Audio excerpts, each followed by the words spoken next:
Okay, simulan na po natin to. Umpisahan muna po natin dito po kay, eto muna bago tayo mag-impeachment. Ayan, ayan. Marami po nagre-request sa akin ito. Ombudsman I plunder charges versus Martin Romualdez and Cheese Escudero. Siyempre, palakpakan natin yan.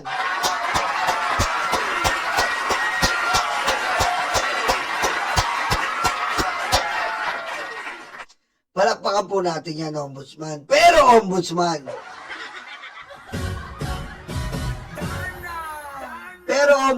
tayo po ay nagtatanong dito. Bakit kailangan na naman natin ipalaman si Martin Romualdez? Aray ko. Diba? Tandaan po natin, Ombudsman, ang ICI po, hindi po natin tinitira ang Ombudsman, ha? Ang ICI po ay napawalang visa po at napawalang sala po at wala po silang makita na mga anomalya kay Speaker Martin Romualdez. Alam po natin yan. Hindi po natin sinusugar coating, hindi po natin pinagtatakpan si Martin Romualdez. Tandaan po natin yan. Tayo lang po ay nakatutok dito sa proseso, nakatutok dito sa mga investigasyon ng flood control. Alam po naman natin yan na wala naman po nauwa dito po kay Martin Romualdez. Pero po, kay Cheese Escudero ay umaapaw at siksik.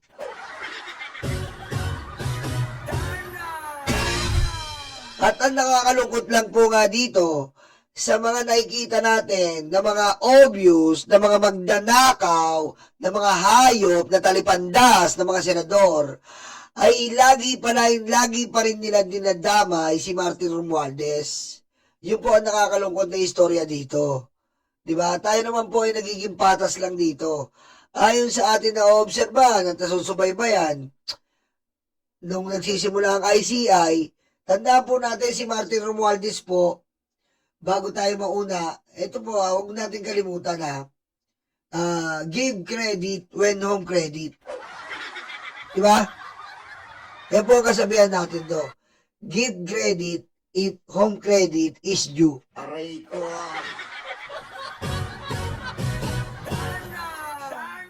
Unang-una po si Martin Romualdez kasi, makikita po natin at nasaksihan natin, si Martin Romualdez po ay nag-resign.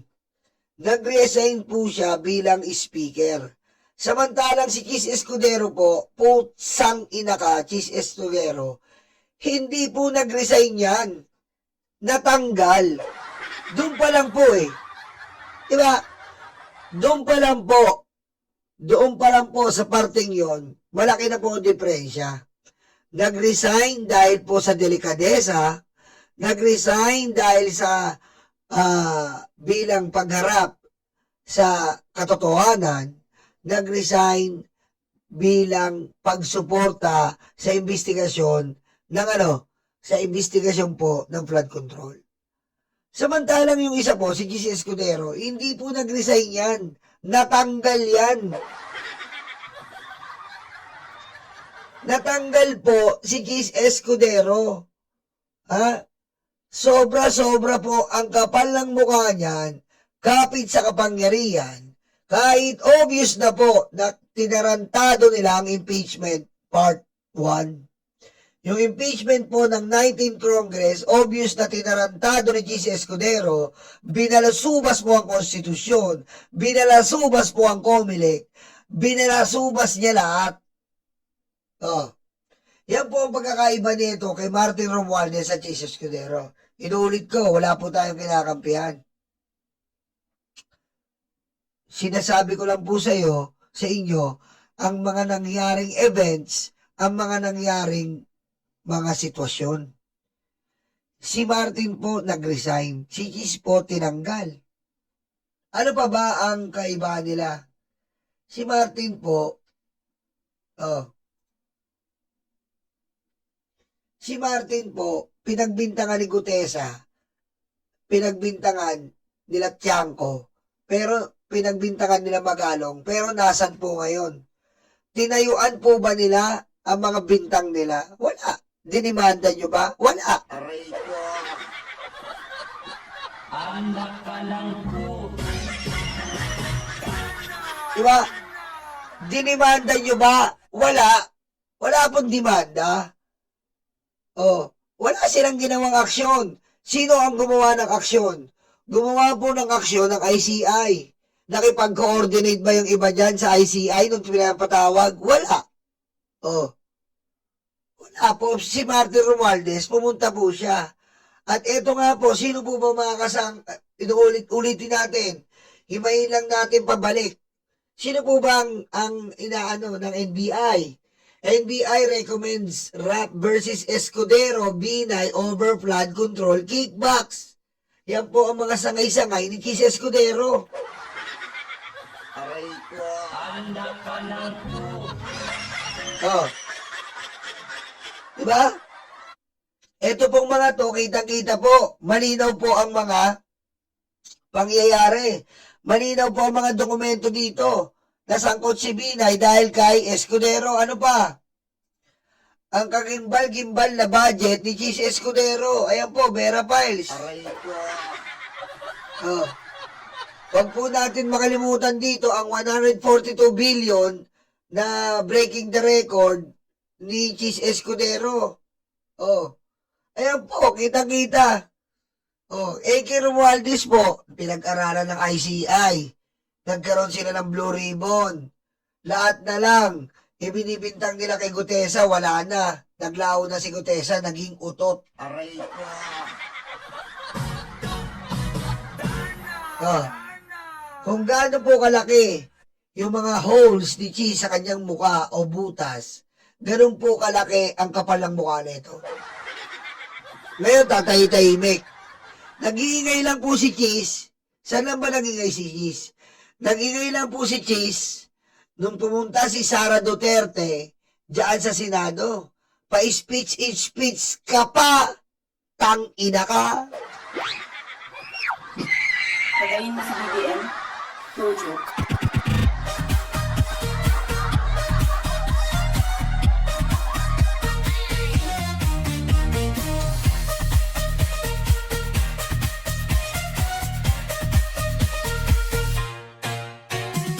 Diba? Pa-speech pa ang hayop. Tuwan-tuwa, ha? Tuwan-tuwa po. Tuwan-tuwa po ang impacta ang BP niya. Tuwan-tuwa sa kanya eh. Dahil natupad yung pangarap ng isang mga ulul. Aray ko.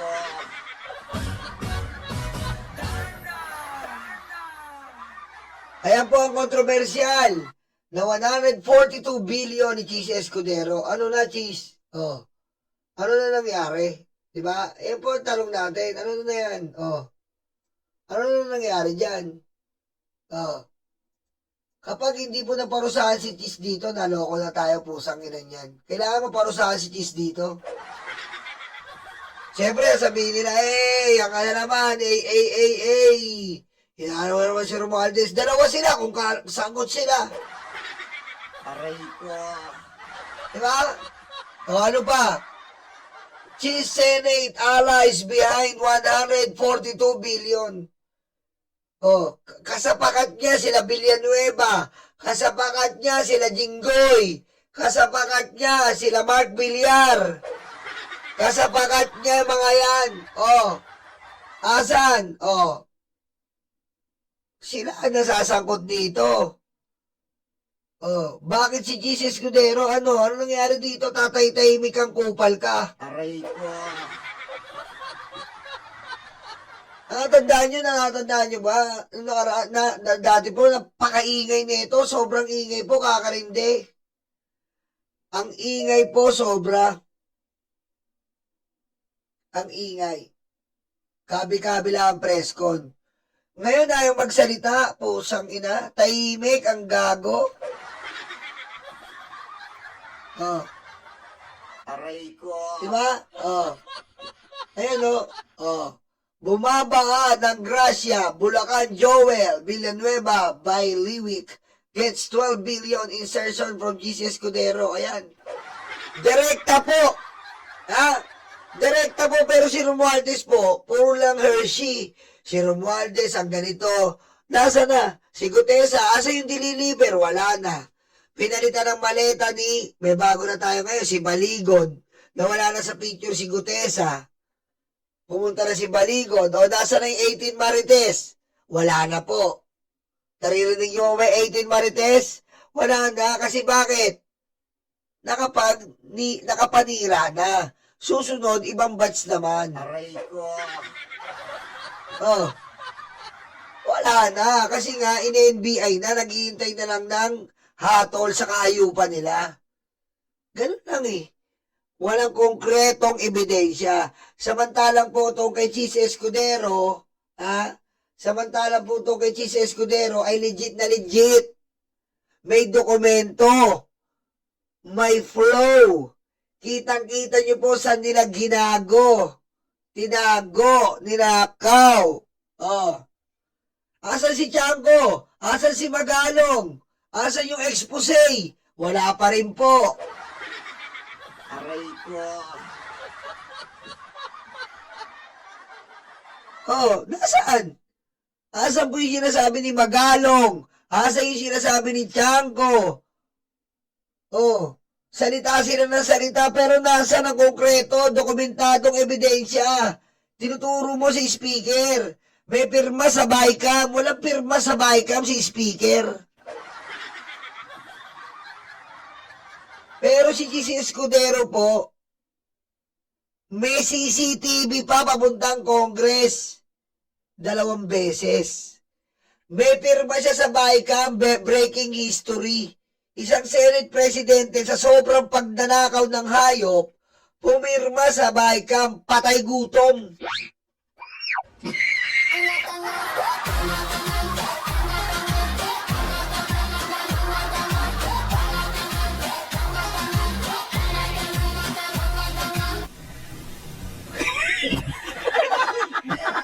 Di ba? Ganyan po, ganun po kaayop yan si Chis Escudero. Di ba? Si Romualdez yung sinasabi nilang magdanakaw, nasa na? Oh, para lang matapos ang gulo, nag-resign. Nag-resign po ang tao para lang matapos ang gulo. Kasi, ganun po yung tinatawag na medical delikadesa. Delikadesa de puta de nata de coco. Di tulad ni butas ng mukha Chis Escudero. Aray ko. Diba? Mi Chisquedero de luga de leche de nata de kupal. Aray ko. Diba? Sagrado, walang ya. Sagrado de loco. Moco loco. Aray ko.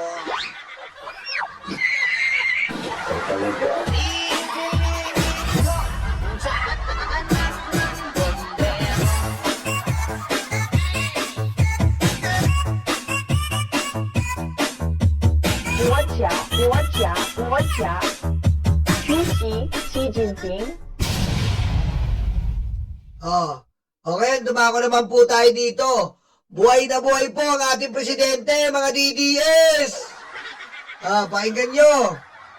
Buhay na buhay po ang ating presidente, Bongbong Marcos, na pinagkakalat po ng mga hayop ng mga DDS, na si Pangulong Bongbong Marcos daw po ay namatay.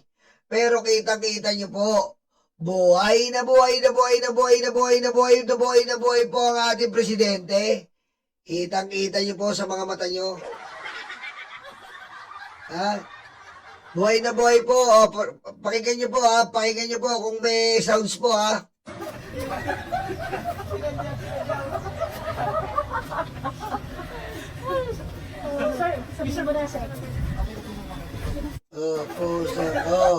puti ko, tinatawanan lang kayo ni BBM, tinatalunan lang kayo mga luga. May sounds ba? May sounds. Aray ko.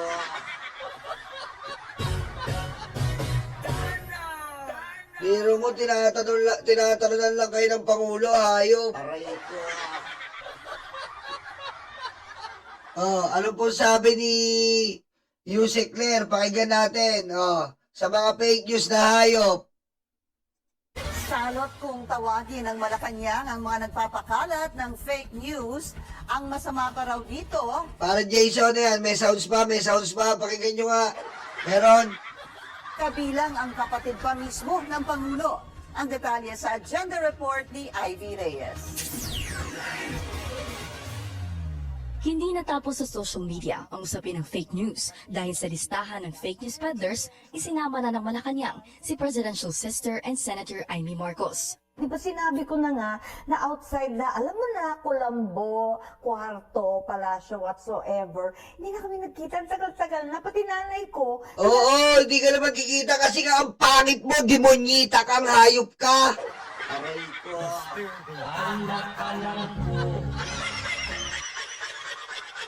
Ha? Demonyo ka sa pamilya, kaya hindi ka dapat makikita. Kasi pag nakikita ka, nakakita kami ng dagat-dagatang apoy.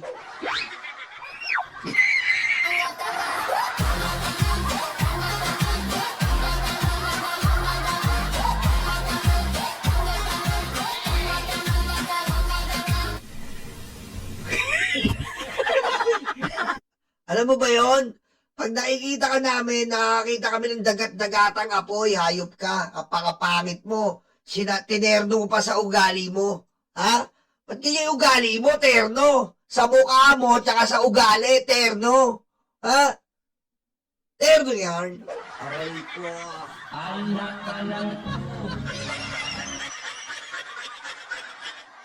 Agigil eh. Terno yung ugali niya, terno. Aray ko. Hayop eh, puro kahayupan tong kapatid na to eh. Sobrang bait lang talaga ng Pangulo eh. Sobrang bait ng Pangulo. Pero mo kapatid niyo, kung akin to, sasampalin ko to kahit matanda sa akin to eh. Sorry ah. Hindi po tayo we are not encouraging violence. Okay? We're not encouraging here violence. Di ba? Tama ba? Tama ba English natin? Di ba? We're not encouraging here violence, guitars, drums, and cymbals. Aray ko. Huh? I repeat. We're not encouraging violence, guitars, drums, and cymbals. Aray ko. But, Your Honor, Mr. Chair, if your sister is like this, her face is really oversized, and the thickness of the face is over thick. Aray ko. Okay? And she is the one that is supporting fake news. My God, I will not hesitate. Okay? I will not hesitate to teach this sister a lesson. Okay? Aray ko. Diretso natin. Tanong ako, hindi rin niya alam kung ano nangyayari. Ang alam ko lang, may sakit si Bongbong. Ayon kay Senator Ivy, Oh, alam mo palang may sakit eh. Oh. Ang ginawa mo, kung mahal mo yung kapatid mo, may sakit, edi pagamot mo. Kaso puro ka inventos, kasinungalingan. Baba! Aray ko. Aray ko. Jason Reyes, pare. Jason Reyes, magaling ka sa kanta eh. Ano bang, mag-request ka nga ng kanta natin para kay Baba? Mag-isip ka lang ng kanta. Kahit anong kanta, ano ba maganda kanta kay Baba? Magbigay ka nga ng title, Jason Reyes. Magaling sa kanta to eh. Ano bang magandang kanta natin kay Baba? Aray ko. Bisa mo, Jason! Bisa mo, Jason! Aray ko.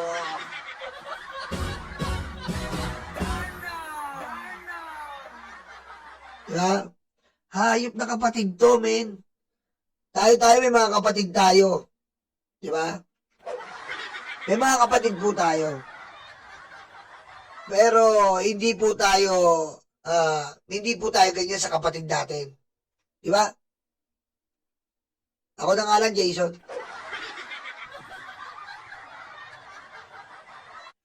Kapatid sa kapatid, laman sa laman, sila ang Ang haba ng baba niyan, pangkalso. Aray ko.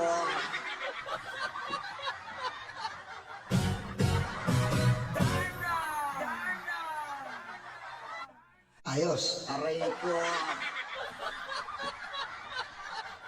Di ba? May kapatid tayo eh. Pero ano man ang mangyari sa buhay natin, ano man ang pagdaanan natin, sama-sama tayo eh. Pagkakapatid. Di ba? Hindi tayo nag-iiwanan sa ere. Nagkakaroon tayo ng pagmamahalan.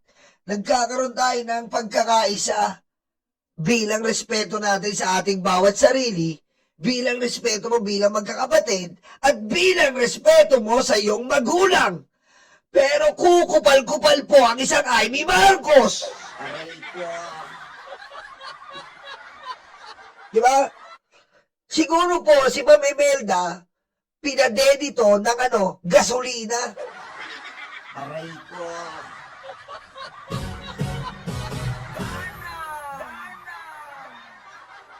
Iba po ang pagpapalaki nito. Ma'am Imelda, paano pagpapalaki ba to? Ampon! Aray ko.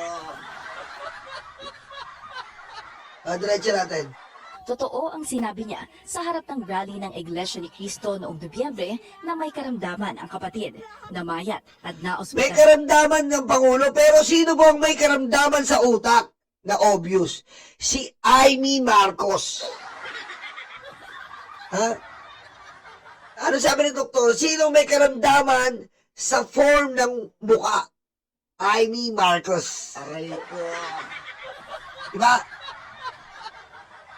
Kasi po ang mukha ng tao, may tinatawag po tayong pinanggalingan ng Homo sapien. Alam niyo po yan? Homo sapien. Diba? Tama? Eh po yung mga structure ng mga tao eh. Homo sapien. Si Amy po, alien. Kagaya ng sa BBM, no joke.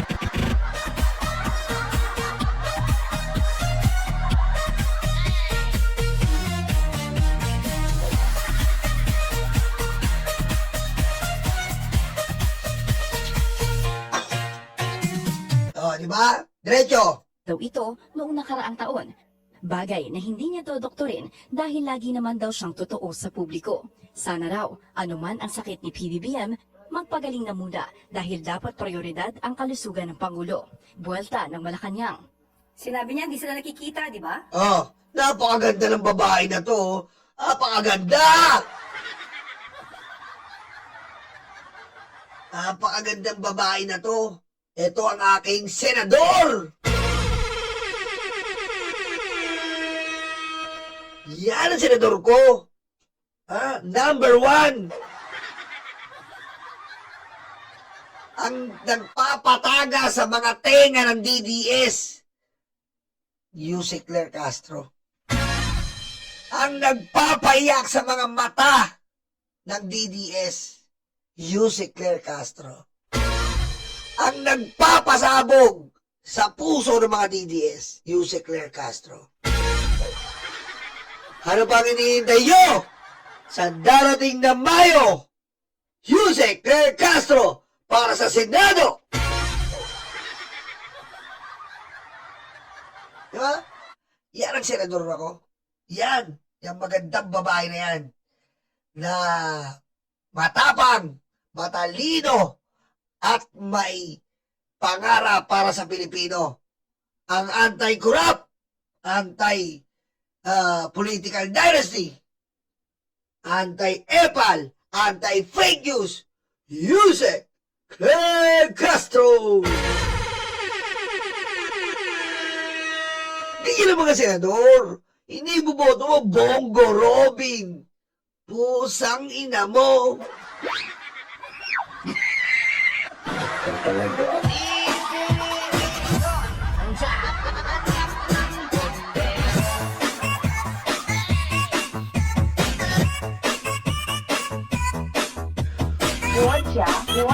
国家，出席习近平。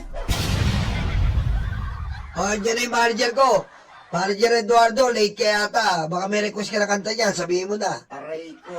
Wala maiisip si Jason Reyes eh. Ikaw, baka may naiisip ka na kanta niyan, sabihin mo na ako, parar. Right? So ano alam niya? So fake news yan. Huwag na raw pansinin ang fake Fake news ka, Amy Marcos! Kasama ng baba mo! Aray ko. News peddlers. Hindi po natin sila kailangan dito sa ating lipunan. Salot sila. Salot! Salot! Aray ko. Salot ka, Amy Marcos, ha? Yung baba mo, ha? Yung baba mo, siya yung tinatawag na tinusok polo Y serbisyo. Aray ko. Ano ba yun? Ha? Yung baba mong ginamit na panukat sa polo Y serbisyo, latitude at longitude. Aray ko. Ha? Ano ba yung latitude? Ha? Hindi mo alam yun kasi ikaw ang longitude.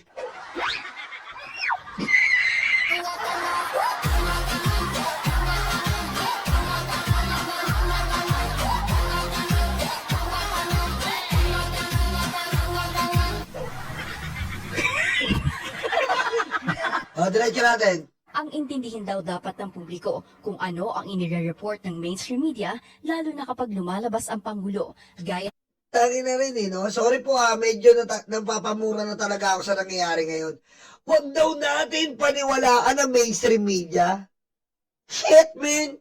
Hindi ko po sasabihin sa inyo yun. Maaaring may mga reporter po tayong nababas natin. Pero mainstream media po yan. Your Honor, Mr. Chair, mainstream media have the legacy in this country for the long time ago. But now the stupid idiot DDS are encouraging our Filipino people. Okay? Do not listen to the mainstream media. Oh my God, what in the nerve? Why they are doing that, Your Honor, Mr. Chair? Because they want the Filipino people to be blinded by this fake news. They want the Filipino people to listen to the DDS blogger to divert their minds to the darkness. Okay? That is the motive, Your Honor, Mr. Chair. They do not want us to listen to the mainstream media, which is much reliable than the DDS blogger that is full of motherfucking fake news. Aray ko. You know what I'm saying? Okay? You know what I'm saying? You know? We cannot encourage you. Oh, even me cannot encourage you to boycott mainstream media. Because they have the legacy, and they have the courage, and they have the, what do you call this? For the long time ago, they inherit the truthfulness and the transparency for our country. And now, the stupid idiot DDS blogger, they want us to be boycotting mainstream media. Are you an asshole?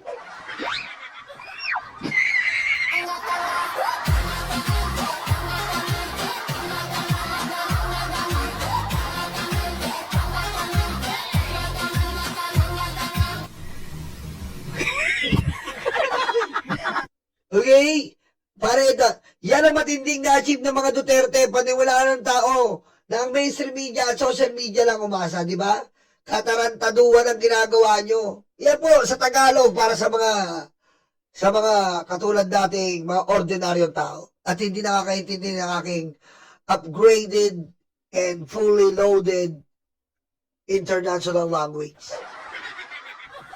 Gusto po nila na tayo ay maniwala sa mga vlogger lang. Hindi ko po isusuwestyon sa inyo yun. Hindi ko po ipagpipilitan sa inyo. Bakit? Sapagkat Kami po dito ay opinion lamang namin.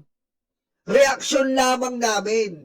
Ang mga mainstream media po, sila po ay may mga matitinding kwalifikasyon, matitinding pagsasaliksik ng mga bagay-bagay, malalaking mga kumpanya yan na nagdudulot po at pumupunta, naghahagilap ng mga totoong balita. Hindi po natin sisiraan yan. Matagal na po yung mga yan. Ang tanging may bibigay lang po namin dito, magbigay po kami ng reaksyon kung ano po ang tingin namin sa balita nila. Yung mga DDS po, gusto nila i-boycott natin. Bakit? Para sila ang paniwalaan. Para ma-fake news ang inyong isipan. Para ilihis ang inyong mga paniniwala. Aray ko. Hindi po tayo kailangan maglihis ng paniniwala dito. Ang kailangan po natin dito ay magsabi lang po tayo kung ano ang pananaw natin at ibigay po ang katotohanan at saloobin. Aray ko. Diba? Ganun lang po dapat tayo. Hindi yung bubulagin natin ang ating mga kababayan katulad mo ng mga nangyayari ngayon. Sinabi nila na palagi ng ating Pangulo pero nakikita nyo, nagja-jogging pa mga inutil. Sa mga ganong bagay po, pag tayo po ay naloko na, magpapaloko ka pa ba? Kung ikaw ay naloko na, magpapaloko ka pa ba? Yan po ang iwasan nyo. Huwag na kayong magpaloko pa!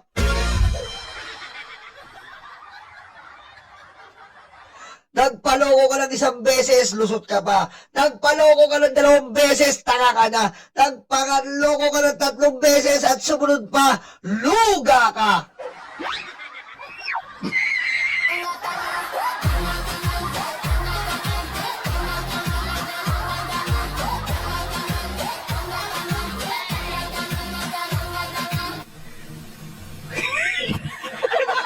Diba?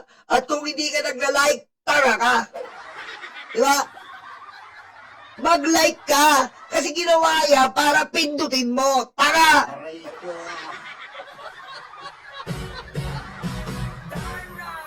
Sasagot pa. Siyempre, sasagot ang mga DDS. Ba't naman kita ilalike? DDS ako. Paano mo ako masisiraan? Paano ka magiging tanga dito kung hindi ka magla-like? Kahit DDS ka, mag-like ka, tanga. Para malaman mo kung kailan ako sisiraan. Pindutin mo yung notification, lagyan mo ng all. Para kung ano man ang live kong oras, nandito ka, tukmol. Aray ko. Kaya pindutin mo yan like para mapasok ako sa'yo. Sa buhay mo dahil sisirain ko, DDS. Aray ko.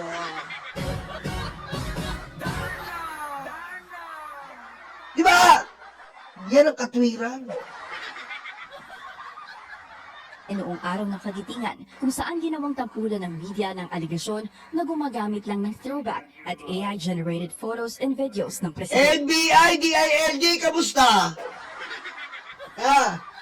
Pasensya na kayo, ha? Ang tagal ko gusto mag-live, kaso nasa mga family gatherings ako. Aray ko. Birthday, alam ng BMB yan. Alam ng BMB fam. Birthday ng pamilya ko. Okay? At papagawin ko pala si Alex, kaya ako tinawagan si Alex. Magagawa tayo ng iba't ibang community ngayon para Eduardo. Halimbawa, basta yung mga gustong magagawa tayo ng iba't ibang GC. Halimbawa, GC ng 40 to 45 years old, ipipilter na natin sa FB po. Tapos, GC number 2, 50 to 55 years old, gano'n. Tapos gagawa tayo ng GC na sila para Eduardo na bahala dito, tsaka sila Joby. Joby, gawin mo to Magbigay ka ng link dito, yung ipipin natin na link, yung GC. First batch, second batch. Kasi may mga gusto talaga eh. Dahil po nagpi-PM sa akin sa messenger sa Yolo, naghahang eh. Okay? Magkausap po tayo sa mga GC na lang. GC na lang natin. First batch, second batch, third batch. Para malaman nyo po kung nag-live po tayo. Kawawa rin kasi yung mga senior, hindi nila alam eh. Para pag nag-message tayo doon, makukuha nyo na lang yung link. Okay? Aray ko. Oh, bukas po, sisimulan natin. Malalagay natin yung link dito. Papagawin muna natin sila Joby. Aray ko. Nasaan na ba tayo? Okay, dito tayo. DILG, NBI, kamusta? Pinagbabandaan na ang Pangulo. Ano na? Nara ko nagrarap ah. Bigyan nga natin yung... Medyo ganado ako ngayon kasi matagal ako na... Bigyan natin to ng... Bigyan natin to ng rap. Bigyan natin ng rap. Bigyan natin ng rap to. NBI, DILG, bago tayo pumunta sa isa natin topic. Evan!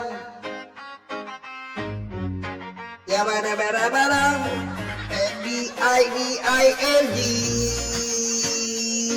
Ano na? Aray ko. Ano na? Let's go! Pinagbabantaan na ang Pangulo. Ano pa ba ang ginagawa nyo? Nakatulad na sa kanto, nakaantay ng mga nakahubad. Susme, ano yan? Anong klaseng trabaho? Ang dami ng fake news dito. Sila ay nakatunganga. Sila ay nakatulala. Aray ko.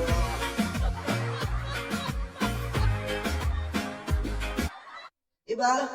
Nakatulalay. Sorry NBI ha. DILG.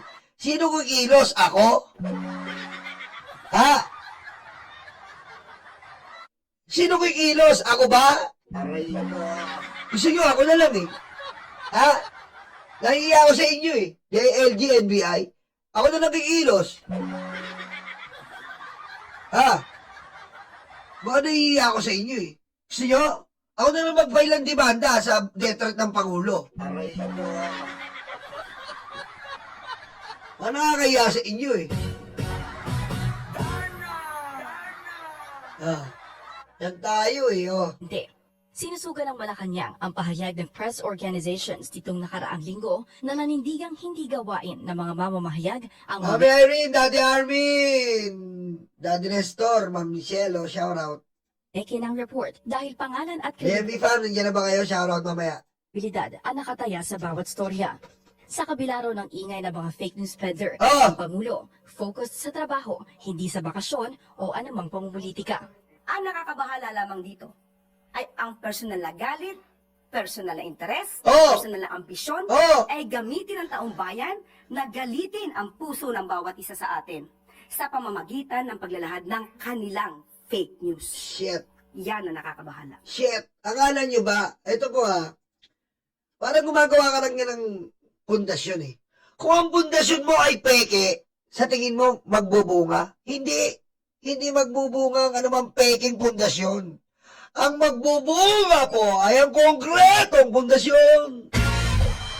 Kaya, ang konkretong pundasyon ay magbubunga. Hindi po ang peke.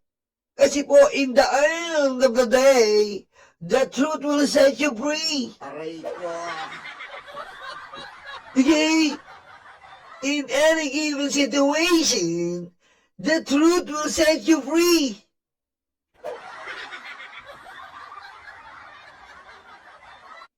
Tayo dito ay Team Titi.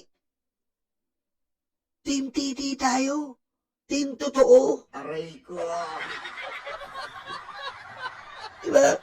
Ba't kailangan yung bulagin yung Pilipino? Papaniwala nyo yung Pilipino. Bandang uli, kawawa Pilipino. Dahil niloloko nyo eh. Huwag nyo lulukohin ang ating taong bayan. Naghihirap na ang taong bayan, niloloko nyo pa. Asan ang puso nyo? Where's your heart? Aray ko. Para sino ang presidente ng Team Titi? Ako! Vice President si Pare Eduardo. Si Jason Reyes, si Daddy Arvin, yan ang mga very good advisor. Aray ko.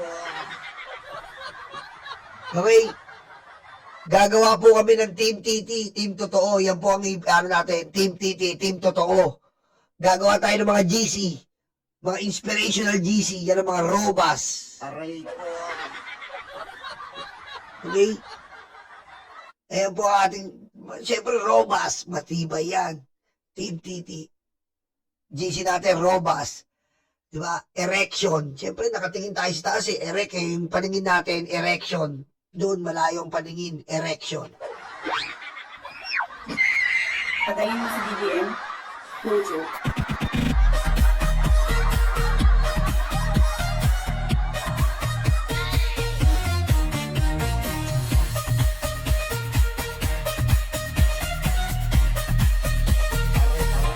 Aray ko. Okay. Angelito Untalan. Thank you, pare. Thank you. Si Mama Irene, ano pa si Mama Irene, bumana to. Si Mama Irene ang leader ng Team PP para sa pagbabago. Aray ko. Tama. Ay, Chris Rose. Shout. Joby, i-take note mo yan ha. Team TT, Team PP. Aray ko. Iwalay natin yan ha. Kami mga lalaki, Team TT kami, Team Totoo. Kami ang magpapakalat ng mga motivational na inspirasyon. Ha? Kami. Tapos yung Team PP para sa babago, yan ang magpapakalat ng mga links ng mga ating tatalakayin. Aray ko. Aga? Alas 9 pa lang, Yolo. Mag-alas 9 pa lang. Puro ano na pinag-uusapan natin. Aray ko.